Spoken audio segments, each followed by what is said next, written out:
We should probably start from the very, very beginning. Like, a lot of people are going to be finding you guys, and they're showing their parents, and they're going to want to know all about your family.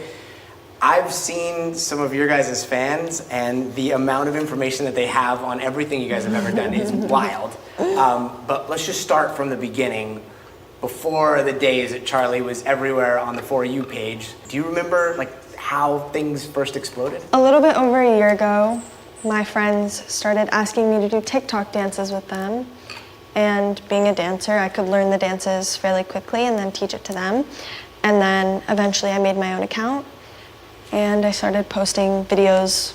Now we're here, I guess. I don't know, it's just like they started to blow up. And would you remember the first one that blew up? yeah, the one that went like very viral was a duet with a woman named Move With Joy. And it was an easy dance, and I did it on the way to a dance camp, like right before I left home, and then for a dance camp, and I drove an hour and a half with my mom, and the notifications just kept coming in. There's something so weird about those notifications. Like, I mean, you start seeing those notifications and you kind of get like addicted to them, right? I mean, at the time when it was all happening, I just was really like nervous. I was like, I don't know what I did or why this is happening, but okay. Like, it was more stressful because I was like, what did I do? But everyone seemed to be very positive in the comments, and I just kind of went with it. Do you guys remember the first time you saw Charlie get recognized? Yes. We just noticed this little girl looking at her like, oh my gosh. When we were in the restaurant and there was the window and the sidewalk, and like her and her family walked by, and then they came back and they were like, so I was like, what are they looking at? There's no way. We're too far from home, like, Right. no way. And then she DM'd her, and we're like, what is happening? When you first started seeing her blow up, I mean, you're her older sister, like, was it annoying? I was embarrassed. You embarrassed that she was... I was very embarrassed because like she would do videos and I was like, oh, this is so cringy, because TikTok was always considered cringy. Right. And then I got annoyed because it's all my family was talking about. And then I was like, you know what, I'll just do it myself. And then what? So I started. And I remember there were a couple of videos where you pop in on hers and you guys look a lot alike, and it just seemed like everybody lost their mind. But like, you still can't dance at all. Yeah. And it's been like 8-9 months. Yeah. No, I've gotten a few. It does take multiple days to learn. But yeah, still being one of the top creators on the app cannot do the main thing people do on the app. So As a big sister, what was it like seeing so many people commenting on Charlie? it was very annoying at first, just because I wanted to go back at every single person and just be like, shut up, you're so stupid. I actually remember blah, you blah, did. blah. Like, Yeah. you would go pretty wild in comments at first. Yes. Now I don't comment back to anyone, but at first it was very hard not to. No, I looked Say back at some of anything. the comments of those saved videos, and I attacked some of those people. I was like, why would you even say this? Like, you know, I'm a person, I have feelings. Like, I don't understand why you do this. I would get so defensive.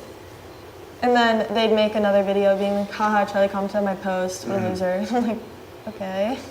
Well, we live in a day and age where like people are using your guys' last name for clout.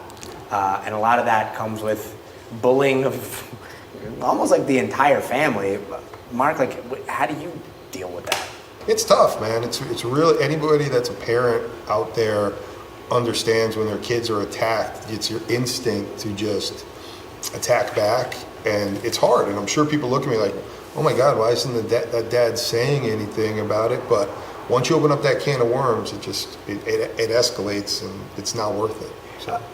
What about just not letting them be on the app? I mean, was that ever a possibility?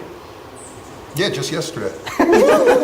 Not from hate, just from like school and like not focusing on other stuff. I mean, there's like, what are you gonna do? It's still gonna be there if we're not on the app. Like, might as well just have fun and while we're doing it. Heidi, when you saw your girls just dealing with what looked like every high schooler in America having an opinion on them, as a mom, what do you do? I did the same thing they did, and I clapped back a little bit online, but we've come a long way. I mean, it's like, how do you not? How do you not defend yourself when people are trying to bring you down? Yeah, people are saying positive things, people are hyping you up, people are complimenting you, but it's like, that's not what your eye goes to. It goes to when people say what's wrong about you. And it's like, sometimes it's things that you just can't fix, and it's things that you can't control, but I mean, it hurts worse. You can get a million positive comments, but those 5 really negative ones, they hurt. What were the ones that really hit home for you? I think it was the ones probably about my body. Because I mean, growing up a dancer, like, if you don't look the part and you're too tall, too short, too skinny, too fat, too muscular, that was my problem. I was too muscular. So I wasn't a ballerina, I couldn't be. Because that's what they would tell me, and I believed it. So hearing that from hundreds of people online, like, it hurts. During those days, did Charlie talk to you guys about what she was going through? She tends to just close off and go in her room and doesn't want to talk and cry. What do you say, right? It's like, you know, we could say, hey, you know, we have perspective from being older, so we know that middle school drama, high school drama, college drama, work drama, there's drama everywhere, and life is great, and it's always going to go on. But basically all we're telling our kids is don't pay attention to it. There's not much more you can do than that, and it doesn't do the trick most of the time. Hard not to pay attention to it when you have more followers than like the population of England and like Australia, and you've got everybody in the country with their eyes on your family. If you have followers, you're not considered a person. You're just a thing that people get to judge and objectify and call names and bully, because, well, what are they going to do? Most of the time, they're not going to see it. Or I'll say something back, I never thought you were going to see it. So it's like they don't expect it to hurt us, but like, we all do. And you're still living a teenage life. You're still making mistakes like we all did as a teenager. Do you stress about that? Are you like worried that everything you do is gonna hit the internet? Definitely. Like, you guys have paparazzi following you now, right? Yeah, I mean, you always have to worry that something from when you were 10 is gonna get taken out of context, or something that you might regret every single day of your life is put on the internet and you have to relive it. They don't really care what you have to say. They don't care if you apologize. They don't care if you're truly sorry. They just want to make you feel bad. Like your All the petition earrings. for the WAP dance? Oh. I love Cardi B. I love Megan Thee Stallion. The dance that was made up to that audio. Yeah, it's, For me, I don't want my 16-year-old doing that on the internet. She did do it. She didn't post it, but she did it. And she wanted to learn the choreography, and she did it really well. Really good. It really was. So one of the things that you guys get flamed for all the time is like the sexually suggested lyrics and things that are too racy, and the fact that you have a lot of 14-year-olds, 15-year-olds, 12-year-olds that follow you guys and see you as role models. How do those conversations work? Does Charlie just post something, or do you guys talk about it beforehand, or is it a nice little family dinner discussion? She'll come to us and say, should I post this? What do you think? Should I post it? I don't know. I'm nervous. Should I post it? I'm like, if you're feeling that, you have your own answer. Like, because once it's out there, and then you can't take it back. So if you're having those feelings already and you haven't posted it, then you shouldn't do it. Days, and it was like everyone got to see Dixie's more than just someone who tries to do TikTok dancing. She can sing, and she's athletic, and she's talented, and she's cool. I think you were happy about it because you didn't Really have to work. happy. Like there were days I would work all day and Charlie wouldn't do anything. I was like, how do you have all these followers and you're laying in bed all day? It was great. Charlie, do you look up to Dixie? In a lot of ways. I remember, like, when I was younger, I don't know if I can say this, but like people used to say that I was the ugly sister or I was the fat sister. Like that's what people would say to me. And I always wanted to be like just like Dixie because she always seemed like she was so happy and she had so many friends, and like at this point in our lives, like we weren't that close. So we didn't talk often, and we especially didn't talk about our feelings. And then once we started going to high school together and we drove to school together every day, we just got to like talk and talk about everything, and I feel like I was able to learn so much about her and so much about who she is and be able to look up to her even more. When it comes to your little sister, she's the most followed people on planet Earth, but she's still your little sister.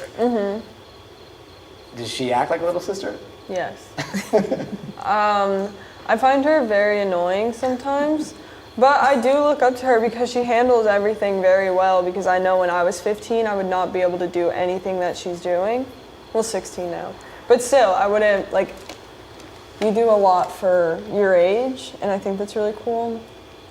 It's really cool to see my daughters have such an incredible impact on so many kids, and also parents. I mean, that's really cool too, when the parents come up and say, you know, my daughter follows you, but we follow your whole family, and we love what you're doing, and it's just great that we're making a positive impact, and it's great that my daughters are making a positive impact with so many people. What have you seen your dad do since this whole crazy TikTok thing that's made you proud?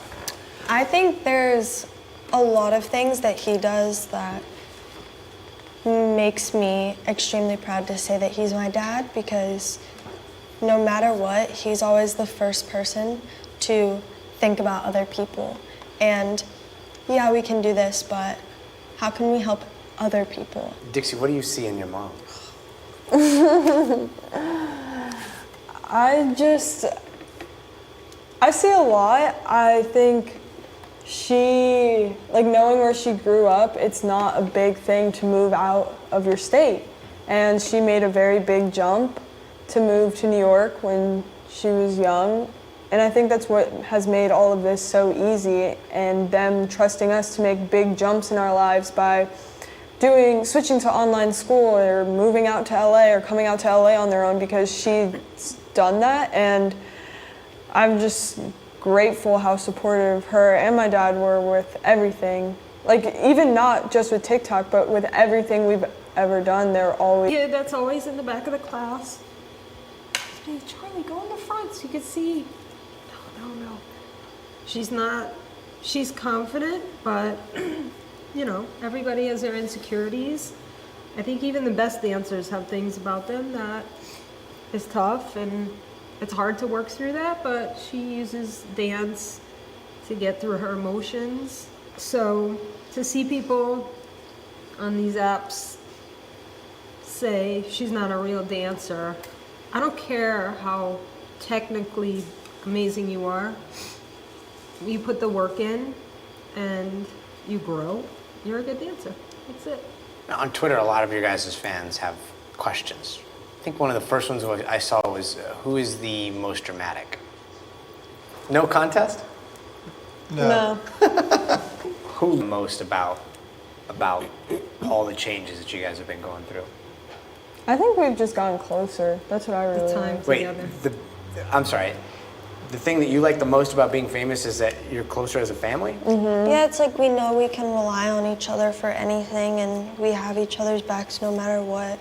And it's like, no matter, like, friends sometimes come and go, and like, people come and go, but like, you have your family with you forever. And especially with like us, we got even closer than we were before, which I didn't even think was possible. You've never snuck out? What? Once. What? To go to a girl's house to hang out with two people, and I got grounded for a month and never did it again. New York is much what we miss, so. You said we could always go back. Have you ever thought about just going back? Yeah. Just pulling the plug on the whole thing? I mean, we've talked. Oh my god. You guys are laughing. Every time, okay, we just got over this. It's a joke now. But every time we would be like, complain about a little thing, he'd be like, then we'll move back to Connecticut It's right okay, now. delete the app. It's fine, delete your account. I mean, Charlie, you said that you wanted to be a backup dancer for J-Lo, and I'm pretty sure you're homies with J-Lo now, so what's next on the bucket list? To go to Bora Bora and be friends with Megan Thee Stallion. Anything on your bucket list? I miss the garden. We had a garden. I miss that. On your bucket list is just having a I party. just want to, I want to get good at it. I feel like I have some work to do, but that and Wait, then hold on. traveling. You guys have like ungodly amounts of money now, and you can do all kinds of stuff, and you just want a garden? It's so fun. It's hard, and I'm not great at it, so I want to get better. Okay, but Charlie doesn't remember them because she was so young. So the fact that we have them to say, you know, and Heidi will always say, oh my God, you and your dad used to do this, or you and your dad used to do that. And she was 15, and you know, most 15-year-olds don't want anything to do with their dad at that point, and then they come back around later. But so I don't miss them, I cherish them. Can anything break up the D'Amelio family, No. you think? No. We would walk away from this before that happened, for sure.